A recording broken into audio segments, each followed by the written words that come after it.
The phone call came on a Wednesday morning while I was reviewing contracts in my downtown office. "Hey Maya." My brother's voice was rushed, distracted. "Quick thing. We're throwing Dad a surprise party on Saturday at the Riverside Estate. Just wanted to let you know, but don't come.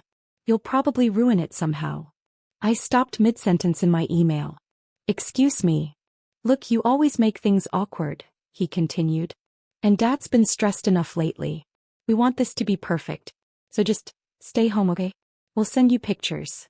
"Daniel, I gotta go. Client's waiting. Bye." The line went dead. I sat there for a moment staring at my phone. Then I pulled up my calendar. Saturday, May 18th. Dad's 62nd birthday.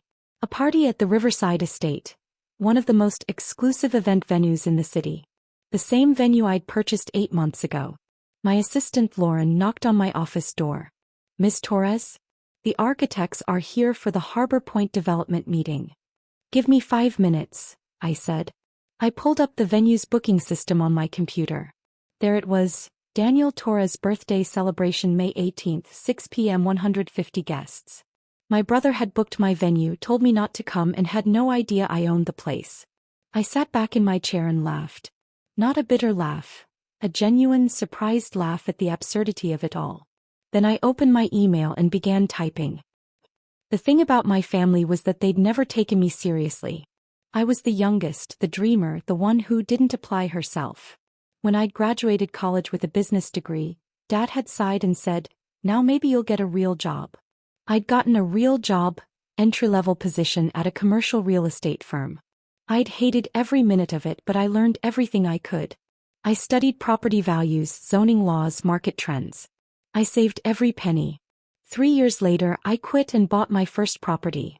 A rundown duplex that everyone said was a waste of money. I renovated it myself, working weekends and evenings. I rented it out for twice what I'd paid in mortgage. My family's response? "That's nice, dear." When I bought my second property, then my third, they started making jokes. "Maya's playing Monopoly in real life," Daniel would say at family dinners. Everyone would laugh. So I stopped telling them. I stopped going to dinners where I was the punchline. I built my portfolio quietly, residential properties, then commercial, then event venues. By the time I turned 30, I owned 17 properties across the city worth $43 million. My family still thought I was figuring things out. Daniel was the golden child, Harvard Law, partner at a prestigious firm, married to a woman whose family had old money. He'd never struggled for anything in his life. My sister, Rebecca, wasn't much better. She'd married a hedge fund manager and spent her days on charity boards and country club committees. Me. I was still poor Maya, who couldn't quite get her life together. Saturday morning arrived with perfect weather. Sunny, 70 degrees, light breeze off the river. Perfect party weather. I arrived at the Riverside Estate at 9 a.m. The venue sat on 3 acres of manicured grounds overlooking the water. The main building was a restored Victorian mansion with soaring ceilings and original hardwood floors. I'd fallen in love with it the moment I'd seen the listing.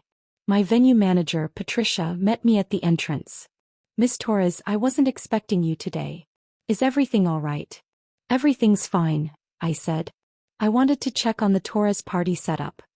Patricia's expression shifted slightly. Yes. "About that reservation. Show me what they've planned," I said. We walked through the mansion. The main ballroom had been reserved, along with the garden terrace and the outdoor pavilion. Daniel had ordered premium everything: top-shelf bar, elaborate floral arrangements, a live band, custom lighting. The deposit was $15,000, Patricia said. The total estimated cost is around $65,000 for everything they've requested. And they paid the deposit? Yes, but... Patricia hesitated. The credit card was declined twice. Eventually it went through, but barely. And there's a balance due today of $50,000. I nodded slowly. I see. Miss Torres, if you want me to cancel, I can do it quietly. They'd have time to find another. No, I said. I want you to cancel at exactly 5 p.m. 2 hours before the party starts. When they arrive, I want you to personally tell them the reservation was canceled. Patricia's eyes widened. Are you sure? Completely sure, I said. And Patricia? I'll be here when they arrive. At 5 p.m. I watched Patricia make the phone call from my office upstairs. Mr. Torres? This is Patricia Chin from the Riverside Estate. I'm calling to inform you that your reservation for this evening has been cancelled. The property owner made the decision this morning. I understand you're upset, but the decision is final. No, there will be no refund of your deposit as per the cancellation clause in your contract. She hung up and looked at me. He's furious. He said he's coming here to speak with management. Perfect, I said. I'll wait. At 5:45, cars started arriving. I watched from the upstairs window as my family pulled up in a caravan. Daniel's Mercedes, Rebecca's Range Rover, my parents' Lexus. Behind them came more cars. Aunts, uncles, cousins, family, friends. At least 70 people poured out of vehicles, all dressed in cocktail attire, all expecting a party. Daniel reached the front doors first. He tried the handle. Locked. He pounded on the door. Hello. We have a reservation. The party starts in 15 minutes. Patricia appeared, opening the door just enough to speak through. I could hear every word from my position at the top of the stairs. I'm sorry, sir, but your reservation was cancelled at 5 p.m. this evening. Cancelled? Daniel's voice rose. That's impossible. I paid a deposit. I have a contract. The property owner exercised their right to cancel as outlined in Section 7 of your contract, Patricia said calmly. The deposit is non-refundable in cases of owner cancellation. This is insane. Rebecca appeared beside Daniel. We have 70 guests arriving. My father is going to be here any minute for his surprise party. I'm very sorry for the inconvenience. Sorry doesn't help us. Daniel shouted. I want to speak to the owner. Right now. I'm right here, I said, descending the staircase. Every head turned. The crowd parted as I walked through the foyer toward the entrance. Daniel's face went through several expressions: confusion, recognition, then something like horror. Maya, he said weakly. Hi, Daniel. I smiled pleasantly. Patricia, thank you. I'll handle this. Patricia nodded and stepped back inside, leaving me facing my family and their assembled guests on the front steps. What are you doing here? Rebecca demanded. I own this venue, I said simply. I bought it 8 months ago. The crowd behind them started murmuring. I saw my aunt whispering to my uncle. My cousin was recording everything on her phone. You own. Daniel couldn't seem to finish the sentence. The Riverside Estate, yes. 3 acres, Victorian mansion, premier event venue in the city. I purchased it for $7 million last September. My mother pushed through the crowd. She looked elegant in a navy dress, her hair perfectly styled for a party that wasn't going to happen. Maya, this is ridiculous, she said.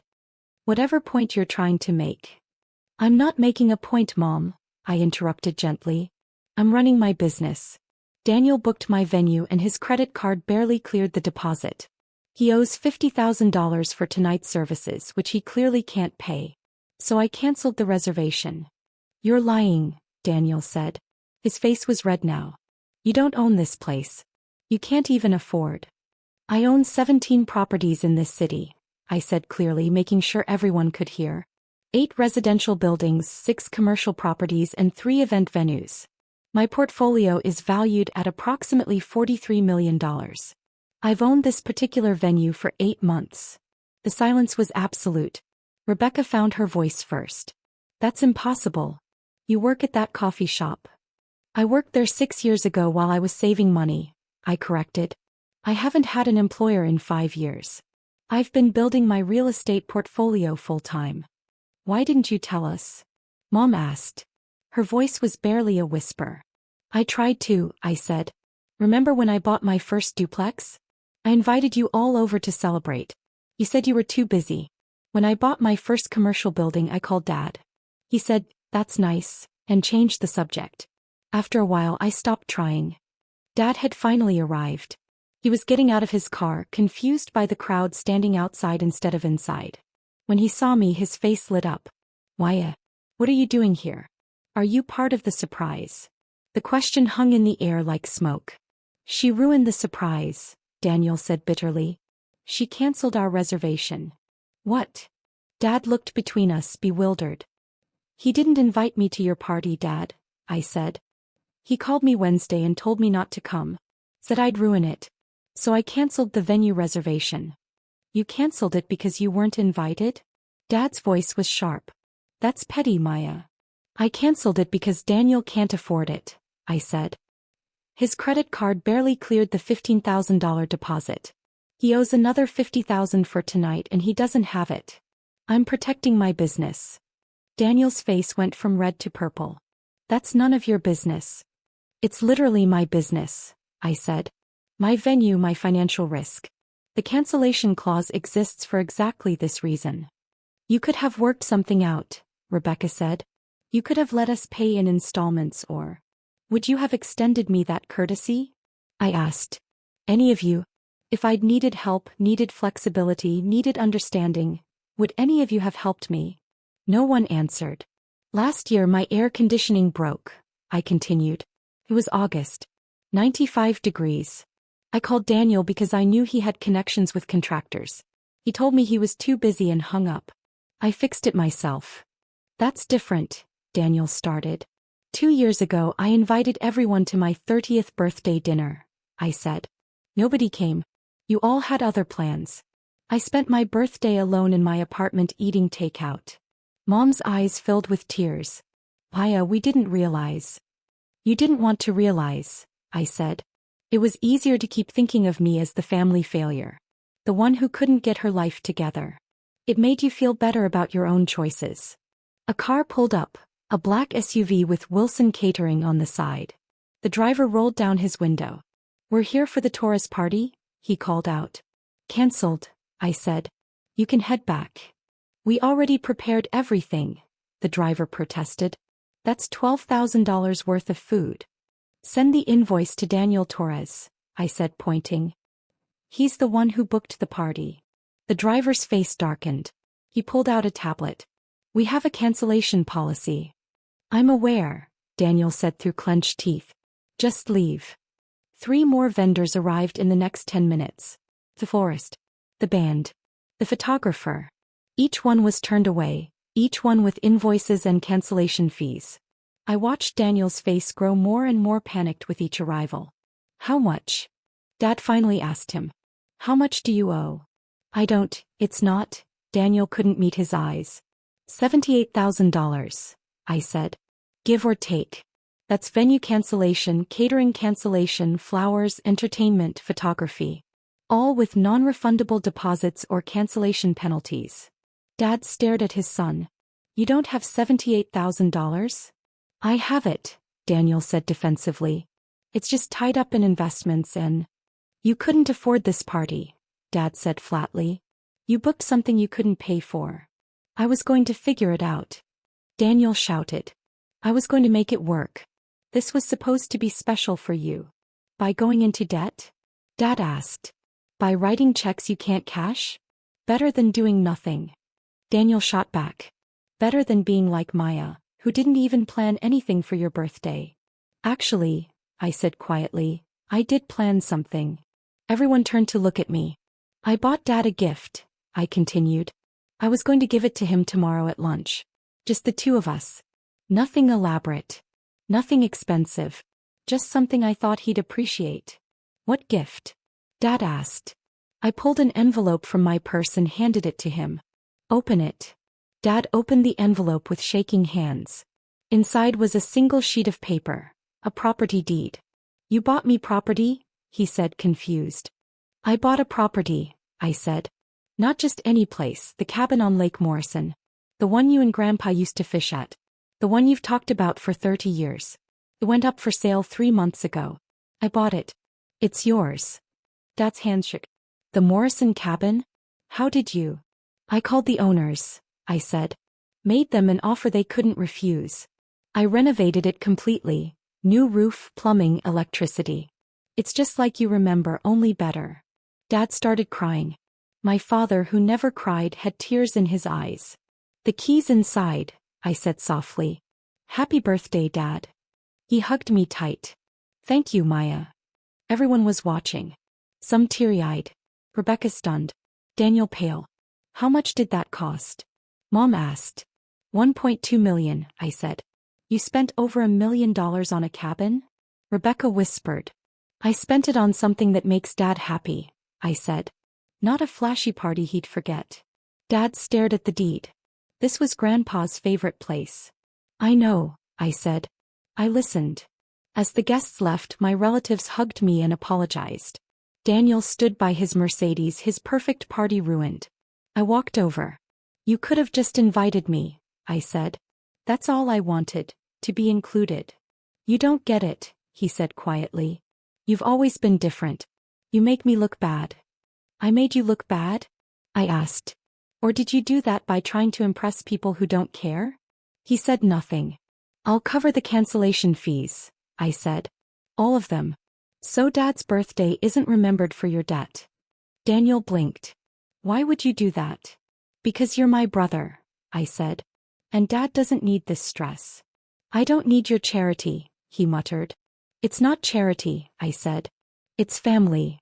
Back with Mom and Dad, Rebecca joined us. I'm sorry, she said. For everything. I know, I said. Mom smiled weakly. Can we start over? Really start over? I'd like that, I said. Dad put his arm around me. Tomorrow. The cabin. Just you and me. I'd love that. As the sun set over the estate, I realized I didn't need their approval anymore. I'd built my life without it. But having them finally see me, that felt good too. Daniel came over again. Maya, thank you. For everything. You're welcome, I said. Next time invite everyone. Even the ones you underestimate. That night, instead of a grand party, we went to a small Italian restaurant. 2 tables pushed together. Pasta, wine, laughter. Real conversation for the first time in years. Dad lifted his glass. To my daughter Maya, he said. Who proved that success isn't about showing off, it's about what you build quietly. We clinked glasses. I smiled. I didn't need revenge or recognition. Just peace. And that was enough.